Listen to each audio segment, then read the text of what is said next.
Gee, I wonder whatever happened to that ripped toes guy. That was a weird guy. He really wanted to spot reduce fat on his toes. I tried to point him in the right direction, but he seemed to want to do his own thing. What the fuck? I told you, RJ, you son of a fucking bitch. I didn't need a slight calorie surplus and progressive overload and any of that bullshit you told me about, right? I went to Jason Blauhaus' channel, did his beginner program, and I took his nutritional advice. I ate 600 grams of carbs a day, and I'm huge, right? But I said, I want to get even more bigger and more stronger, right? So I went starting strength, because it's all the memes. But they're not just memes, they must be truthful. It's the best program ever. It get me 23-inch biceps, ain't no fact. So, initially, I was only gaining maybe, I would say, a half a pound a week, which is bullshit. It must just be fat at that point. That's too little to gain. So, I started doing GoMad, gallon of milk a day. And son, let me tell you, I blew right up, son. I gained 50 pounds in 2 weeks, and I've never felt better. You're fat as fuck, bruh. You didn't gain any muscle, bruh. You're just fat.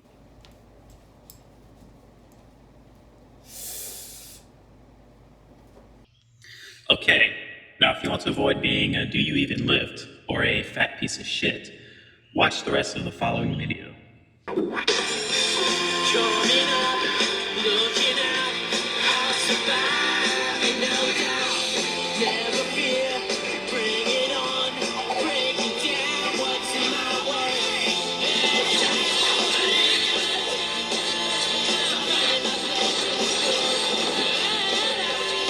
RJ's Lifter. Survival guide. Your results may vary.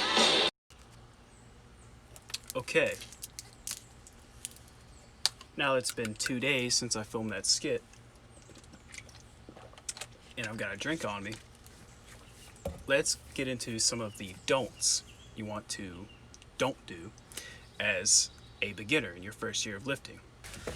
Let me really get comfortable.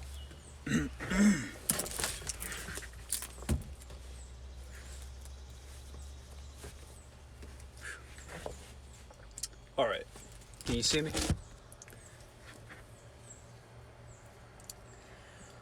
Don't number 1, don't be afraid to ask for help, particularly from experienced lifters either at the gym or online that you know you can trust. The big guy at the gym that you might think is just a meathead might actually be one of the nicest people you know. That's actually been the case for me when I used to go to a public gym. I would have guys come up to me and compliment my form, tell me I was looking good, say that they noticed I was making progress, and they would give me pointers like, proper breathing, Valsalva, stuff like that.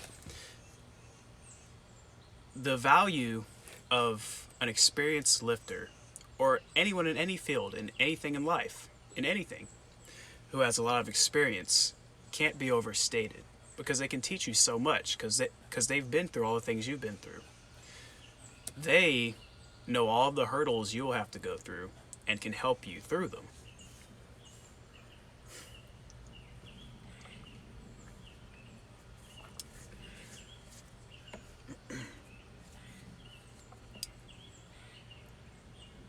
Don't number 2.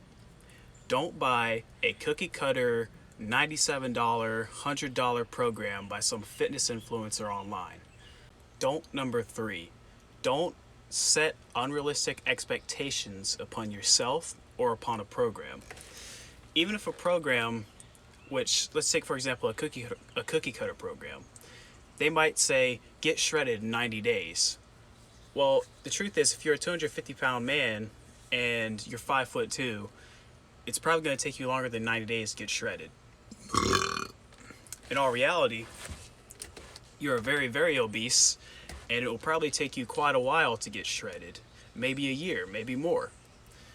So you have to understand that while some of these marketing gimmicks and slogans are less harmful and can be true for some people, you have to be logical and think in terms of yourself when you're trying to choose a program.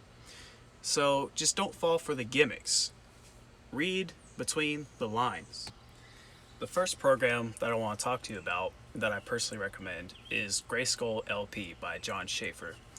This was the program that I saw the best results on when I was first starting out as a beginner. And the reason why I liked it so much is because not only did you get a baseline program, but if you got the book, and the book's like $30, you don't have to buy the book. There are a lot of other variations of the program out there for specific goals that would apply to different people, like someone who wants to get into bodybuilding versus powerlifting versus sort of a combination of the two. But the book itself is a great book, and it taught me a lot of the training principles that I use to this day and that I share with other people. So I can't recommend it enough for beginners, especially if you want a cross between bodybuilding and powerlifting. It has great carryover to both. You can really adjust it to suit both goals, especially with the third set of every exercise being a 5-rep minimum plus an ANRAP. You'll learn more about that if you just read up on it online or you buy the book. It's certainly not cookie cutter when you buy the book. Not saying that you should buy it, but if you do want to have it for the extra information, it goes into very elaborate detail on why it works, how you handle deloads, how you progress in various different ways. It's really insightful for beginners. Another program I recommend, and this is more along the lines of people who are purely going for strength and power, is Starting Strength by Mark Rippetoe.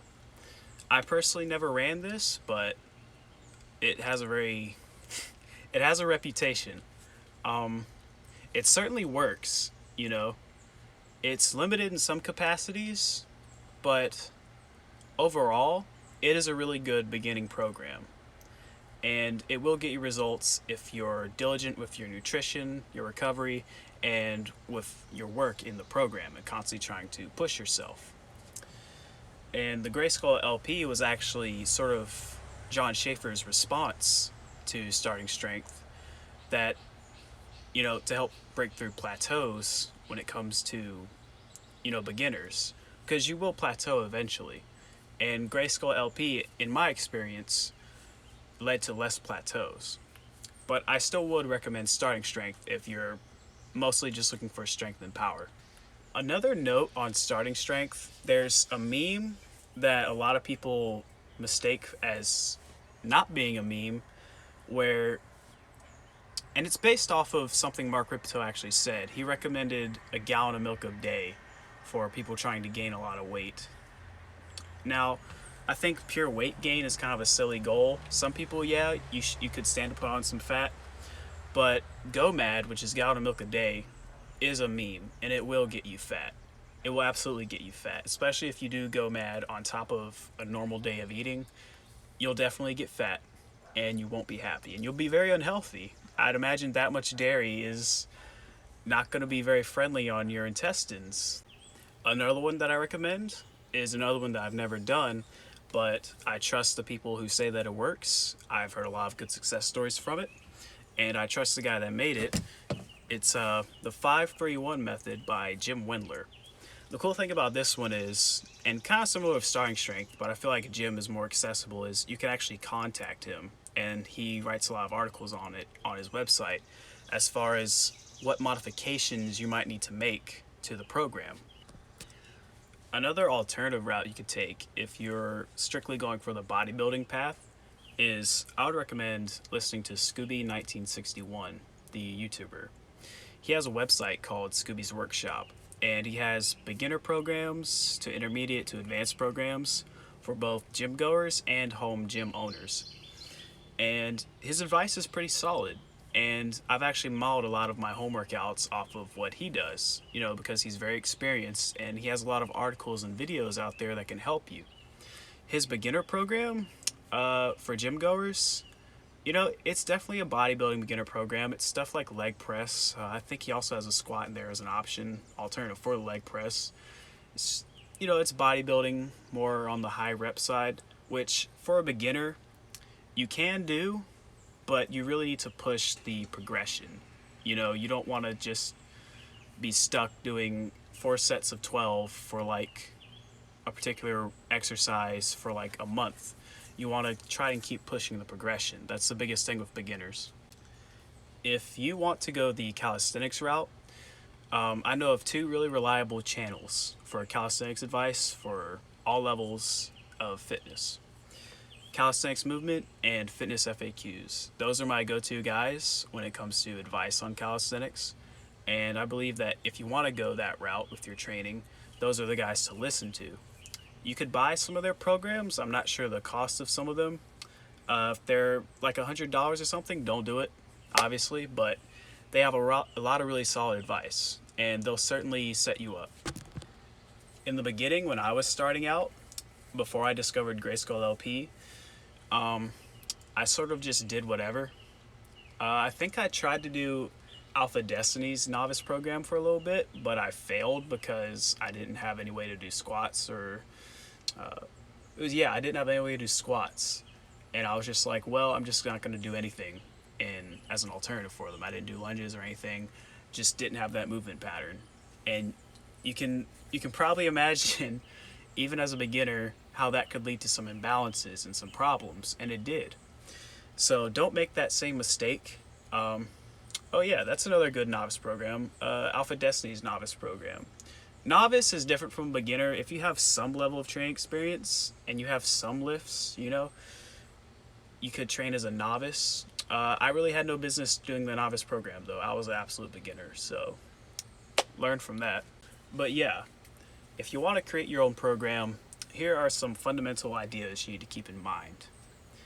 You want to have a push, a pull, for your upper body a push and a pull at least twice a week, and you want to basically practice a squat movement pattern and a hip hinge movement pattern at least once or twice a week. You want to prioritize compound movements with some accessory work based off of what your goals are. Compound movements being any movement that engages more than one joint. So a bench press, this elbow joint, the shoulder joint, working in unison. You know, the squat, you have movement at the hip joint and the knee joint. They're working in unison. And at the ankle joint. I forgot about that. Compound movements, they engage the most muscle groups at the same time, so you get the most bang for your buck. Now, where assistance work comes in, it will vary based off of what you want. If you're going for a physique, bodybuilding sort of goal, your assistance work will consist of, well, curls. That applies to building those biceps up, but can also have some carryover to your chin-ups. You might do some,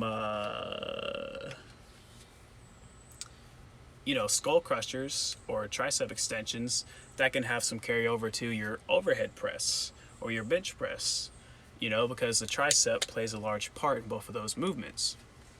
But in summary, you want to listen to reliable, experienced sources.